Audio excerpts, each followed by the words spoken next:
The Macabre History of the Briars. A millionaire woman paid to raise 11 kids in total isolation in the autumn of 1903, when the Industrial Revolution was reshaping American society and the promise of a new century filled the air with optimism. A peculiar correspondence arrived at the modest farmhouse of Jonathan and Martha Briar in the remote hills of Western Virginia. The letter, written on expensive ivory paper with an elegant fountain pen, bore no return address and was signed only with the initial V. Its contents would set in motion one of the most disturbing social experiments in American history. Briar family had been struggling farmers for 3 generations, working land that yielded barely enough to sustain their simple existence. Jonathan, a weathered man of 42 with calloused hands and a perpetually worried expression, had inherited both the farm and its mounting debts from his father. Martha, 10 years younger but aged beyond her years by hardship and loss, had borne 3 children who had died in infancy, leaving the couple childless and desperate for any means to improve their circumstances. The mysterious letter contained an offer that seemed too extraordinary to be genuine. The writer, who identified herself only as a wealthy widow seeking to establish a charitable institution, proposed to pay the Briars an annual sum of $10,000, more money than most working families saw in a decade, to serve as caretakers for 11 orphan children on a remote estate she had purchased for this purpose. The conditions outlined in the letter were unusual but not immediately alarming. The Briars would be expected to move to the estate and dedicate themselves entirely to raising and educating the children according to detailed instructions that would be provided. The children would live in complete isolation from the outside world, receiving no visitors and having no contact with anyone beyond the estate's boundaries. The woman explained that the children came from troubled backgrounds and required special care and protection from the corrupting influences of modern society. She believed that only through complete isolation could they be raised to fulfill their true potential and develop into the exceptional individuals she intended them to become. Jonathan and Martha Briar's decision to accept this unusual arrangement was driven by desperation rather than enthusiasm. Their farm was on the verge of foreclosure, and they had no other prospects for improving their dire financial situation. The promise of steady income and comfortable living conditions outweighed their reservations about the strange terms of employment. The estate to which the Briars relocated in the spring of 1904 was a magnificent but isolated property situated in the Allegheny Mountains, 40 miles from the nearest town and accessible only by a winding dirt road that discouraged casual visitors. The main house was a sprawling Victorian mansion with 37 rooms, built in the Gothic Revival style with towers, gables, and elaborate stonework that created an atmosphere of both grandeur and foreboding. The property encompassed over 2,000 acres of dense forest and meadowland, surrounded by natural barriers that ensured complete privacy. A high stone wall topped with iron spikes enclosed the immediate grounds around the mansion, creating a fortress-like environment that emphasized the isolation that would define the children's existence. The 11 children who arrived at the estate during the summer of 1904 ranged in age from 4 to 12 years old. Each had been carefully selected by the mysterious benefactor according to criteria that were never fully explained to the Briars. The children possessed above-average intelligence, came from families with no means to search for them if they disappeared, and shared certain physical characteristics that suggested they had been chosen for specific purposes. The children's backgrounds were as varied as they were tragic. Some had been orphaned by industrial accidents, others had been abandoned by families too poor to support them, and several had been removed from abusive situations by the benefactor's agents. In each case, their previous lives had been thoroughly severed, with no records remaining that could connect them to their new existence at the estate. Martha Briar found herself overwhelmed by the responsibility of caring for 11 children, with such diverse needs and backgrounds. The youngest, a girl named Lucy who had been found wandering the streets of Philadelphia, required constant attention and comfort.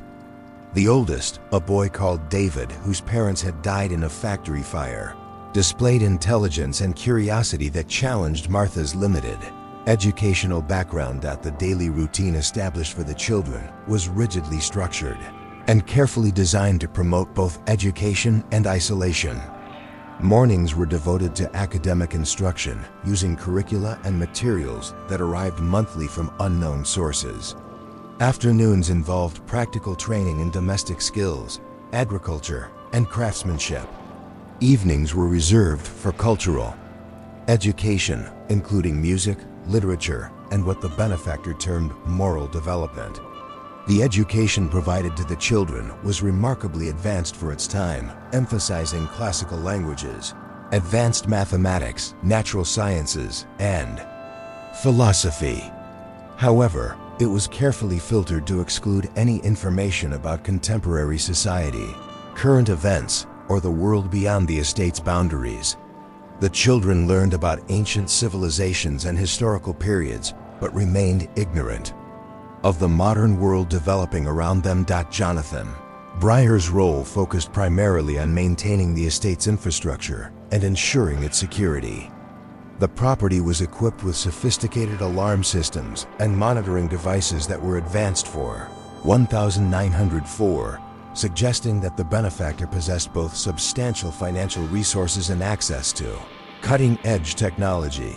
Jonathan's job was to ensure that no unauthorized persons entered the estate and that none of the children attempted to leave.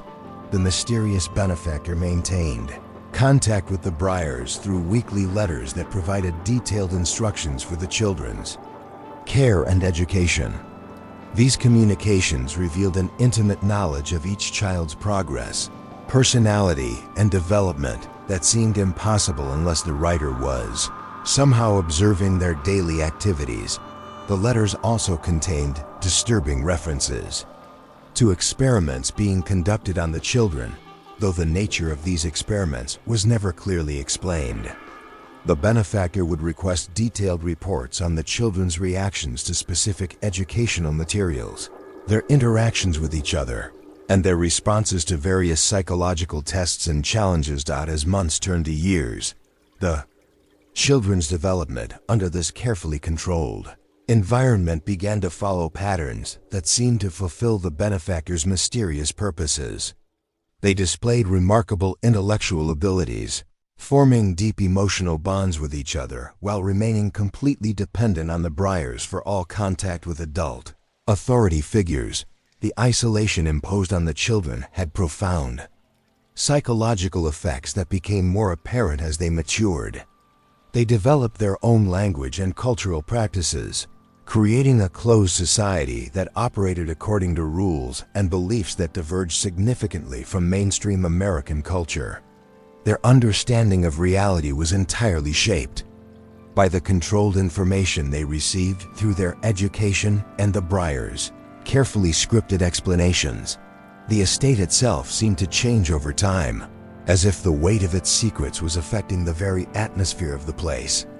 The mansion's rooms developed cold spots that persisted even during summer months. Strange sounds echoed through the corridors at night, and shadows seemed to move independently of their sources. Whether these phenomena were supernatural or simply the psychological effects of living with such dark secrets, they contributed to the estate's growing sense of otherworldly isolation. Martha Briars' journals, which she began keeping in 1905, documented her growing unease with the arrangement and her concerns about the children's welfare. She noted disturbing changes in their behavior as they grew older, including displays of unusual knowledge about subjects they had never been taught and abilities that seemed to transcend normal human capabilities. The children began exhibiting what Martha described as uncanny insights into each other's thoughts and feelings, as if their isolation had forced them to develop forms of communication that operated beyond normal speech. They would often act in perfect coordination without any apparent communication, and they seemed to share dreams and experiences in ways that defied rational explanation. By 1910, the oldest children had reached young adulthood, but their continued isolation had prevented them from developing any understanding of normal social relationships or expectations. They remained completely dependent on the controlled environment of the estate, unable to conceive of existence beyond its boundaries and incapable of questioning the authority structures that governed their lives. The benefactor's letters during this period revealed increasing satisfaction with the results of the experiment, though she also expressed concerns about maintaining control as the children matured. She began providing instructions for new forms of education and conditioning designed to ensure their continued compliance and to prepare them for roles that were never clearly defined. Jonathan Briars' health began to deteriorate under the stress of maintaining the estate's security and managing the psychological pressure of participating in what he had come to recognize as a deeply disturbing experiment. His consumption of alcohol increased dramatically, and he began displaying symptoms of paranoia and anxiety that affected his ability to perform his duties effectively. The estate's isolation became more complete as the years passed, with supply deliveries becoming less frequent and contact with the outside world reduced to the bare minimum necessary for survival. The Briars found themselves as much prisoners of the arrangement as the children they were supposed to be protecting, trapped by their financial dependence on the benefactor and their knowledge of secrets that could destroy them if revealed. As 1915 approached, marking more than a decade of the children's isolation, the carefully controlled environment of the estate was beginning to show signs of instability. The children's questions about the world beyond their boundaries were becoming more insistent. Their unusual abilities were becoming more pronounced, and the psychological pressure on the Briars was reaching unsustainable levels. The stage was set for revelations that would expose the true nature of the benefactor's experiment and the horrifying purposes for which the 11 children had been isolated from the world. The secrets buried within the estate's walls were about to surface, bringing with them consequences that none of the participants could have anticipated when the arrangement began over a decade earlier. The discovery that would finally expose the truth about the Briar estate came 63 years after the mysterious experiment had begun, when demolition crews preparing to clear the abandoned property for development found Martha Briar's hidden journal sealed within a wall cavity of the mansion's library. The journal, written in fading ink on pages yellow with age, contained a detailed account of the estate's dark history and the true identity of the mysterious benefactor who had orchestrated one of the most disturbing psychological experiments in American history. Martha's final entries, dated in the winter of 1917, revealed that the carefully controlled environment of the estate had begun to collapse under the weight of its own contradictions. 11 children, now ranging in age from 17 to 25, had developed abilities and knowledge that transcended anything their isolation should have made possible. They demonstrated telepathic communication, precognitive abilities, and an understanding of complex scientific and philosophical concepts that they had never been taught. The journal described how the children's unusual abilities had manifested gradually over their years of isolation, beginning with simple instances of shared thoughts and synchronized behavior. As they matured, these phenomena had intensified into full telepathic communication that allowed them to function as a collective consciousness while maintaining their individual personalities. They could share memories, emotions, and even sensory experiences across the group, creating a form of mental unity that Martha found both fascinating and terrifying.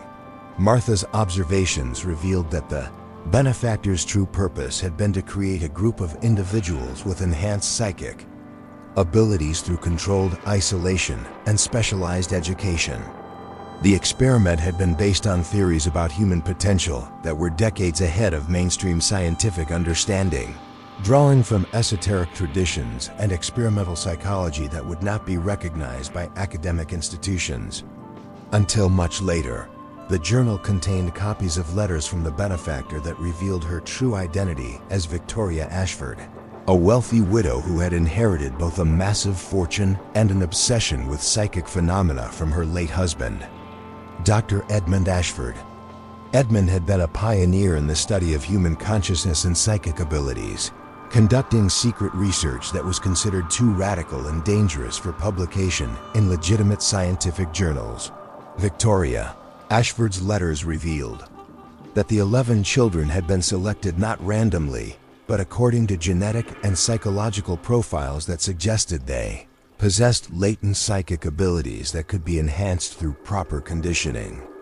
The isolation imposed on them had been designed to force the development of these abilities by removing all normal channels of communication and social interaction. The experiment had succeeded beyond Victoria's wildest expectations, but the children's enhanced abilities had also made them increasingly difficult to control. They had begun to question the nature of their isolation and to probe the mental defenses of their caretakers, gaining access to information that revealed the true nature of their situation. Martha's journal described a series of confrontations between the children and their caretakers that had occurred during 1916 and 1917. The children, led by David, the oldest boy, had used their psychic abilities to uncover the truth about their imprisonment and to plan their escape from the estate. Their mental powers had grown so strong that they could influence the thoughts and behavior of the Briars, effectively reversing the control dynamic that had defined their relationship for over a decade. The journal revealed that Jonathan Briar had suffered a complete mental breakdown in early 1917, driven insane by the children's psychic intrusions into his mind and his growing awareness of the moral enormity of what he had participated in. He had died by suicide in March of that year, leaving Martha alone to manage 11 young adults whose abilities far exceeded her capacity to understand or control. Victoria, Ashford's final letters, copied into Martha's journal, revealed her growing alarm at the unexpected direction her experiment had taken. The children had become too powerful and too aware of their situation to remain confined, but their release into the world posed dangers that she had not anticipated. Their abilities made them capable of influencing and manipulating other people in ways that could disrupt social order and challenge established power structures.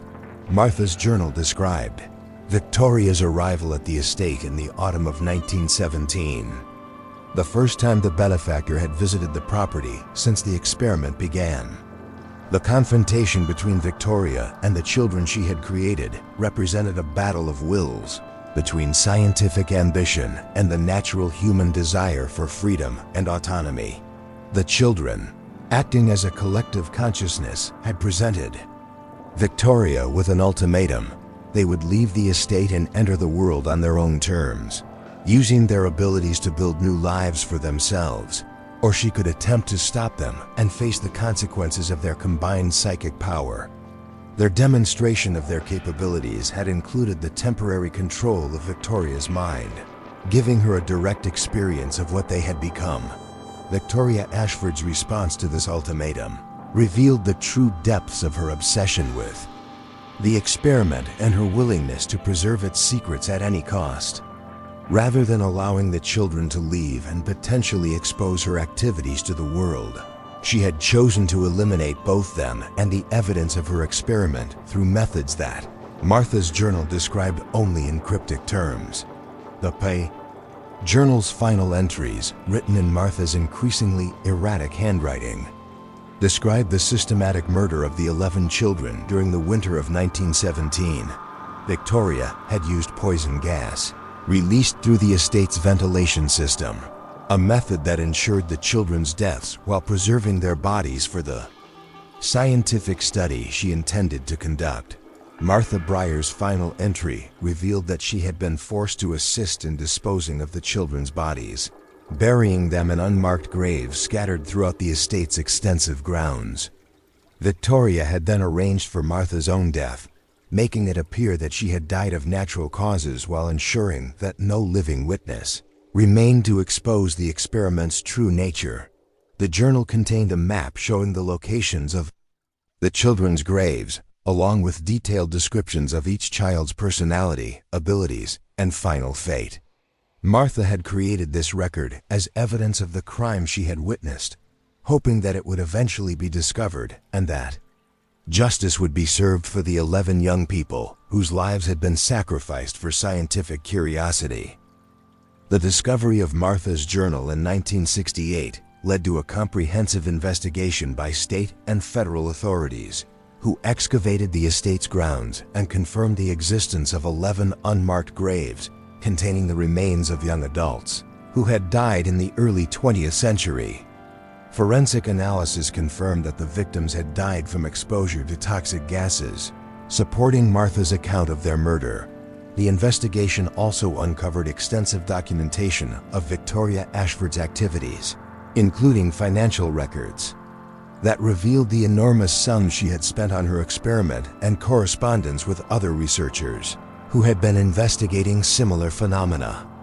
The evidence painted a picture of a wealthy woman whose grief over her husband's death had evolved into an obsession with completing his research regardless of the moral and legal consequences. Victoria Ashford herself had died in 1923, taking most of the secrets of her experiment to the grave. However, the discovery of the Briar estate's history led to the identification of other similar experiments conducted by wealthy individuals during the early 20th century, revealing a pattern of exploitation of vulnerable children in the name of scientific advancement. The psychological profiles developed from Martha's observations of the children's development provided valuable insights into the effects of isolation and specialized conditioning on human consciousness. However, the ethical violations involved in the experiment meant that this knowledge came at an unacceptable cost in human suffering and loss of life. The 11 children buried at the Briar estate were eventually identified through genealogical research and missing persons records from the early 1900s. Their remains were relocated to proper cemeteries, and memorial services were held to honor their memory and acknowledge the injustices they had suffered. The estate itself was preserved as a historical site and memorial to the victims of unethical experimentation, while the mansion was converted into a research center focused on the ethical conduct of psychological research and the protection of vulnerable populations from exploitation. The macabre history of the Briar estate serves as a reminder of the dangers posed by those who would exploit others in the name of scientific advancement, and the importance of maintaining ethical standards in all forms of human research. The 11 children who died in Victoria Ashford's experiment became symbols of the need for vigilance in protecting the vulnerable from those who would use their power and resources to cause harm. Martha Briar's courage in documenting the truth about the experiment, even at the cost of her own life, provided the evidence necessary to expose these crimes and prevent similar tragedies. Her journal stands as testimony to the power of conscience and the importance of bearing witness to injustice, even when doing so requires tremendous personal sacrifice. The legacy of the Briar estate continues to influence discussions about research, ethics, child protection, and the responsibility of society to prevent the exploitation of vulnerable individuals by those with wealth and power. The story serves as a cautionary tale about the dangerous intersection of scientific ambition and moral indifference, and the importance of maintaining human dignity in all circumstances. Thank you for watching another tale unfold here on NW Storytime. Every story hides a secret, and tonight you uncovered another one. Tell me in the comments where you're watching from. I'd love to know how far these stories travel. If you enjoyed this mystery, don't forget to like, share, and subscribe. It helps us keep the secrets alive. Until next time, stay curious,